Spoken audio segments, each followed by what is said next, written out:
नमस्कार साथियों, स्वागत है आप सभी का इक्वेटरी एजुकेशन पे और उम्मीद है आप सब लोग स्वस्थ होंगे और आपकी तैयारी अच्छी चल रही होगी। दोस्तों, आप सभी को सबसे पहले तो भारतीय नववर्ष की बहुत बहुत सारी शुभकामनाएं। उम्मीद है ये नया साल आपके लिए बहुत सारे जो आपके अचीवमेंट हैं वो आपको इसमें मिलेंगे और जो जो भी आपने सोचा है वो सारी चीज़ें आपको प्राप्त होंगी। तो चलिए शुरुआत करते हैं और आज से नवरात्रों की शुरुआत भी है, तो हमें जो हमारी जो तैयारी है उसको आगे ऐसे ही जारी रखना है और जो हमारा सिलेक्शन है वो निश्चित तौर पर होगा अगर हम अपनी तैयारी ऐसे ही जारी रखते हैं। चलिए शुरुआत करते हैं सबसे पहले हमारी न्यूज़ की, द हिंदू का फ्रंट पेज, और इस पर हम देखेंगे कौन कौन सी न्यूज़ है जो हमारे लिए इम्पोर्टेंट है या हमारे एग्ज़ाम प्रोस्पेक्टिव में आने के ज़्यादा चांसेज हैं। देखिए, सबसे पहले तो इसमें न्यूज़ है, इकोनॉमी से संबंधित एक न्यूज़ है कि एक सर्वे आया है और उस सर्वे में क्या कहा गया है। उस सर्वे में दो बातें कही गई है कि जो भारतीय परिवार हैं वो लगातार कर्ज लेते जा रहे हैं, लगातार उनका कर्ज बढ़ रहा है और उनकी जो बचत है वो हो रही है कम। तो इस सर्वे के अंदर कहा गया है कि जो हमारे भारतीय परिवार हैं वो परिवार लगातार कर्जा लेते जा रहे हैं, उनका कर्जा लगातार बढ़ता जा रहा है और वो हो गया है लगभग जीडीपी का 40% तक। जीडीपी का 40% तक हो गया है और जो हमारी घरेलू सेविंग्स है वो हो गई है 5% तक। तो देखिए, ये जो जीडीपी का 40% तक जो शेयर पहुंचा है ना, ये पहली बार पहुंचा है लगभग 50 सालों में।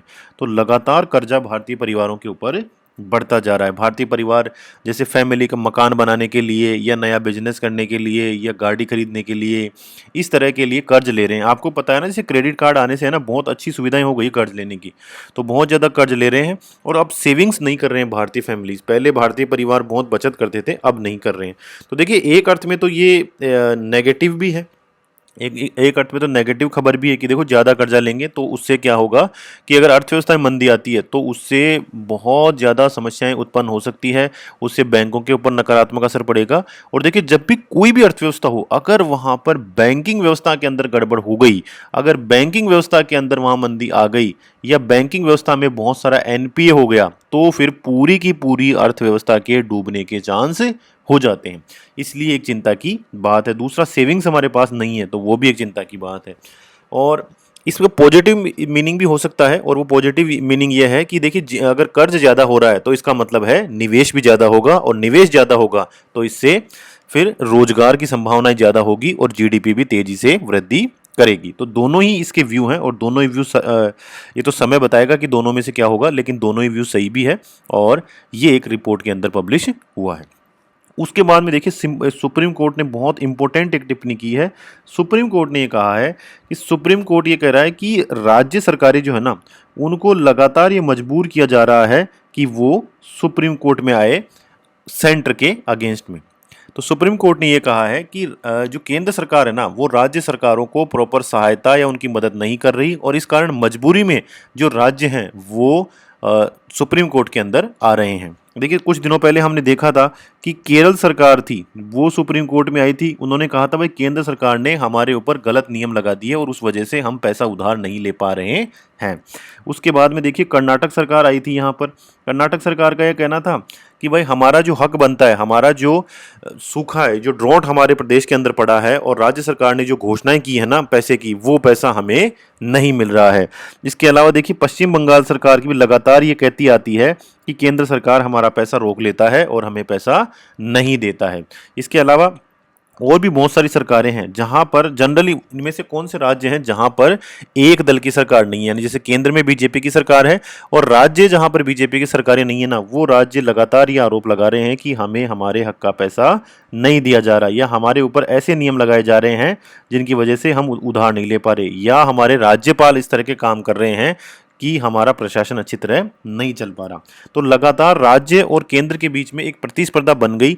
अब देखिए, प्रतिस्पर्धा विकास को लेकर बने, डेवलपमेंट को लेकर बने तो बहुत अच्छी चीज़ है, और विवादों को लेकर बन जाती है तो फिर ये बहुत नेगेटिव चीज़ है। और यही सुप्रीम कोर्ट ने कहा कि केंद्र सरकार राज्यों को लगातार मजबूर कर रही है कि वो केंद्र के अगेंस्ट में सुप्रीम कोर्ट में आएँ, तो ये एक अच्छी चीज़ नहीं है और ये जो विवाद है ये बैठकर हल किए जाने चाहिए। उसके बाद में देखिए ये जम्मू कश्मीर और लद्दाख के पोल से संबंधित खबर है जो हमारे इतने काम की नहीं है। इसके बाद में एक स्टोरी है और इसमें बताया गया है कि जम्मू कश्मीर में अब जैसे आतंकवाद बहुत कम हो गया है, फायरिंग कम हो गई है, तो वहाँ पर जो बंकर बने हुए हैं उनका उपयोग किचन और स्टोर रूम के रूप में हो रहा है। ये भी हमारे लिए ज़्यादा इंपॉर्टेंट खबर नहीं है। इसके बाद में देखिए तमिलनाडु के मिनिस्टर हैं और उनके ऊपर जो कोर्ट में ट्रायल चल रही थी उस पर सुप्रीम कोर्ट ने रोक लगा दी है अभी। तो ये सारी खबरें हैं जो पॉलिटिकल है। बाकी ये 2 इंपॉर्टेंट खबरें हैं जो हमें ध्यान रखनी है। ठीक है, आ गया कंसेप्ट समझ में? चलिए आगे चलते हैं।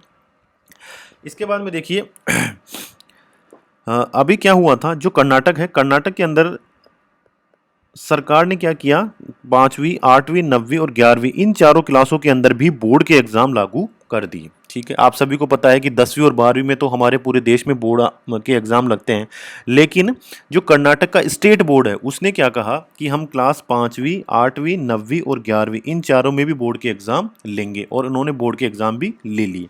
अब क्या हुआ, इन जो ये कर्नाटक सरकार का फैसला था ना, इसके अगेंस्ट में जो कर्नाटक हाई कोर्ट है उसके अंदर याचिका दाखिल की गई कि भाई ये कर्नाटक सरकार गलत कर रही है, और कर्नाटक सरकार ने भी अपना पक्ष रखा हाई कोर्ट में। और हाई कोर्ट ने क्या कहा कि कर्नाटक सरकार जो कर रही है, यानी कक्षा 5, 8, 9 और 11 के अंदर जो बोर्ड के एग्जाम हो रहे हैं वो सही है, यानी कर्नाटक सरकार के फैसले को सही ठहराया गया। उसके बाद में ये मामला चला गया सुप्रीम कोर्ट के अंदर, और सुप्रीम कोर्ट ने पूरी तरह से इन एग्जामों के ऊपर रोक लगा दी, और जो एग्जाम हो चुके हैं उनके रिजल्ट पर रोक लगा दी कि उनका रिजल्ट डिक्लेयर नहीं होगा।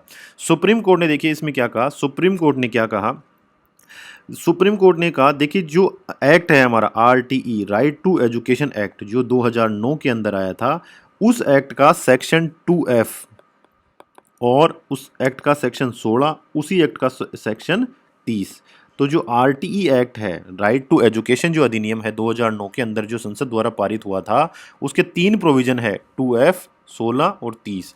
ये तीनों ही प्रोविजन उनका उल्लंघन इस कर्नाटक सरकार ने कर दिया। इन एक्ट में क्या प्रावधान है, देखिए इन तीनों ही जो ये धारा है इनमें ये प्रावधान है कि बच्चों के ऊपर अननेसेसरी बर्डन नहीं डाला जाएगा, और उनका मूल्यांकन इस तरह से होगा कि उनके ऊपर अननेसेसरी दबाव नहीं आए। तो ये तीनों सेक्शन इसी बात को कहते हैं। अब सुप्रीम कोर्ट ने ये कहा है कि कर्नाटक सरकार ने RTE एक्ट 2009 के सेक्शन 2F, सेक्शन 16 और सेक्शन 30 को वोलेट कर दिया, और इस वजह से हम उनका जो फैसला है बोर्ड के एग्जाम करवाने का उसको रोकते हैं और उसको इलीगल हम घोषित करते हैं। तो अब आगे न तो अगर जो पेपर बच रहे होंगे वो लग नहीं पाएंगे, और अगर पेपर लग भी गए होंगे तो उसमें रिजल्ट, अब जब तक फाइनल वर्डिक्ट नहीं आता तब तक उसमें रिजल्ट घोषित नहीं किया जाएगा। इसके बाद में देखिए एक बहुत महत्वपूर्ण खबर है, देखिए यूएस नेवी है, यूएस नेवी को आपको पता है कि पूरी दुनिया के अंदर यूएस की नेवी के जगह जगह वहाँ पर पोर्ट बने हुए हैं जहाँ पर जो यूएस की नेवी है वो गश्त करती रहती है। तो इसी तरह यूएस की नेवी हिंद महासागर में भी बहुत सारी जगह गश्त करती रहती है, और वहाँ पर क्या है कि जो नेवी का जो फ्लीट है, यानी जो जहाज है यूएस नेवी के, जो पनडुब्बियाँ हैं और जो बोट हैं, इन सब की रिपेयरिंग के लिए यूएस नेवी ने कोची शिपयार्ड के साथ में एक पैक्ट को साइन किया है। देखिए बहुत अच्छी और बहुत बड़ी उपलब्धि है भारत के लिए कि यूएस की नेवी के जो भी यहाँ जहाज आएंगे, पनडुब्बी आएंगी, जो भी यहाँ पर और उनके जो वेसल्स आएंगे, उन सभी की रिपेयरिंग कोची के अंदर ही हमारे हो जाएगी। तो ये भारत सरकार और यूएस नेवी के मध्य समझौता हुआ है और कोची शिपयार्ड ने ये फैसला लिया है। अब देखिए इस तरह से अगर रिपेयरिंग की फैसिलिटी भारत की ओर से प्रोवाइड करवाई जाएगी तो पूरे विश्व के अंदर धीरे धीरे हम क्या है अपनी सर्विसेज भी एक्सपोर्ट करने लगेंगे। अलग अलग देश भी हमारे जो यहाँ पर जो मैकेनिक्स हैं उनको अपने देश में बुलाएंगे, और इस तरह से रोजगार भी लगातार बढ़ता जाएगा। तो एक बहुत अच्छा संकेत है। उसके बाद में देखिए सुप्रीम कोर्ट का एक अच्छा जजमेंट आया है। सुप्रीम कोर्ट ने क्या कहा है, एक मामले की सुनवाई चल रही थी सुप्रीम कोर्ट में, और सुप्रीम कोर्ट ने ये कहा कि देखो भाई जो क्लाइमेट चेंज है ना, क्लाइमेट चेंज आपको पता है कि जो पृथ्वी का औसत तापमान है वो लगातार बढ़ता जा रहा है, और उस तापमान के लगातार बढ़ने की वजह से जो मौसमी दशाएं हैं, जो हमारा मौसम है उसमें भी लगातार परिवर्तन होता जा रहा है, और यही क्या कहलाता है, क्लाइमेट चेंज। तो सुप्रीम कोर्ट ने ये कहा है कि right against climate change, climate change के अगेंस्ट में जो अधिकार है वो फंडामेंटल राइट है, यानी वो मूल अधिकार है। अब देखिए आपने अगर लक्ष्मीकांत की बुक के अंदर मूल अधिकार पढ़े होंगे तो उसमें आपने पढ़ा होगा कि अनुच्छेद जो 21 है वो क्या कहता है, स्वच्छ पर्यावरण का अधिकार। ठीक है, स्वच्छ पर्यावरण का अधिकार। ये प्रत्येक व्यक्ति को ये अधिकार है कि वो साफ सुथरा एनवायरनमेंट एक्सेस कर पाए और सरकार की जिम्मेदारी है कि हर नागरिक को स्वच्छ पर्यावरण उपलब्ध करवाए। तो इसी का विस्तार करते हुए सुप्रीम कोर्ट ने क्या कहा है कि राइट अगेंस्ट क्लाइमेट चेंज, यानी क्लाइमेट चेंज के अगेंस्ट में भी जो अधिकार है वो मूल अधिकार है, लोगों के मूल अधिकार हैं आर्टिकल 21 के तहत। ठीक है, तो अब हम क्या करेंगे, इस न्यूज़ तो आई गई, इसके माध्यम से हम सारे के सारे मूल अधिकारों को एक बार देख लेते हैं कि मूल अधिकार होते क्या हैं और उनका संविधान में वर्णन कहाँ है, ताकि इससे रिलेटेड कोई भी क्वेश्चन आए ना तो वो हम आराम से कर पाएं। देखिए, संविधान का सबसे पहले तो हमें ध्यान रखना है भाग 3, ये बार बार पूछा जाता है वे कौन से भाग में मूल अधिकार है। उसके बाद में अनुच्छेद है 12 से लेकर 35 तक, इन सभी में मूल अधिकारों का विवरण किया गया है। इसके बाद में देखिए भाग 3 है, यानी मूल अधिकारों का जो भाग है हमारे संविधान का, उसे हम कहते हैं भारत का मैग्ना कार्टा। ठीक है, तो भारत का मैग्ना कार्टा किसे कहा जाता है, तो वो कहा जाता है संविधान का भाग 3। ठीक है, संविधान के भाग 3 को भारत का मैग्ना कार्टा भी कहा जाता है। आ गया समझ में? तो ये 2-3 फैक्ट है जो हमें ध्यान रखने हैं कि मूल अधिकार किस भाग के अंदर आते हैं, मूल अधिकारों के लिए अनुच्छेद कौन से हैं, और मूल अधिकारों को भारत का मैग्ना कार्टा भी कहा जाता है। चलिए, इसके बाद में हम देखते हैं कि कौन कौन से मूल अधिकार हमारे संविधान में हैं। तो देखिए, सबसे पहला जो मूल अधिकार है वो है समता का अधिकार, यानी सभी को बराबरी का अधिकार, अनुच्छेद 14 से लेकर 18 तक। उसके बाद में स्वतंत्रता का अधिकार, उसके बाद में शोषण विरुद्ध अधिकार, धर्म की स्वतंत्रता का अधिकार, संस्कृति और शिक्षा संबंधी अधिकार और संवैधानिक उपचारों का अधिकार। तो इस तरह से हमारे संविधान के अंदर कुल 6 मौलिक अधिकार वर्तमान में हैं। और ये कहाँ है, इसके बारे में हमें ध्यान रखना है। भाग है इसका 3 और अनुच्छेद कौन से हैं, अनुच्छेद 12 से लेकर 35 तक। तो इनको विस्तार से आपने अपनी बुक के अंदर पढ़ लिया होगा, हमने इनका रिवीजन भी कर लिया कि ये 6 अधिकार हैं, इनके अनुच्छेद आपको ध्यान रखने हैं। और इसके बाद में इससे एक संपत्ति का अधिकार है, उससे रिलेटेड और एक न्यूज़ है कि संपत्ति का अधिकार जो अनुच्छेद 1 में पहले हुआ करता था, मूल संविधान में तो देखो कितने थे, 7 मूल अधिकार थे। जब हमारा संविधान बना था तो उसमें तो क्या है दोस्तों कि 7 मूल अधिकार दिए गए थे। ठीक है, जब संविधान हमारा बना था तो उसमें 7 मूल अधिकार थे, और वर्तमान में जो हमारे संविधान है उसमें केवल और केवल 6 मूल अधिकार हैं। ठीक है,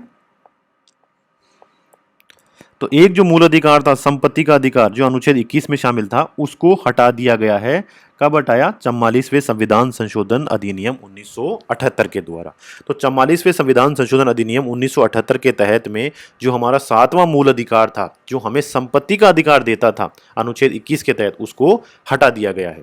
ठीक है, और इसको अभी कहाँ रखा हुआ है, तो इसको रख दिया भाग 12 में अनुच्छेद 300A के अंदर। ठीक है, तो वर्तमान में देखिए, ये प्रश्न यूपीएससी में पूछा गया कि वर्तमान में संपत्ति का अधिकार क्या है, किस तरह का ये अधिकार है, तो ये वर्तमान में संवैधानिक अधिकार है। ठीक है, वर्तमान में संवैधानिक अधिकार है, ये मूल अधिकार नहीं है। आ गई बात समझ में?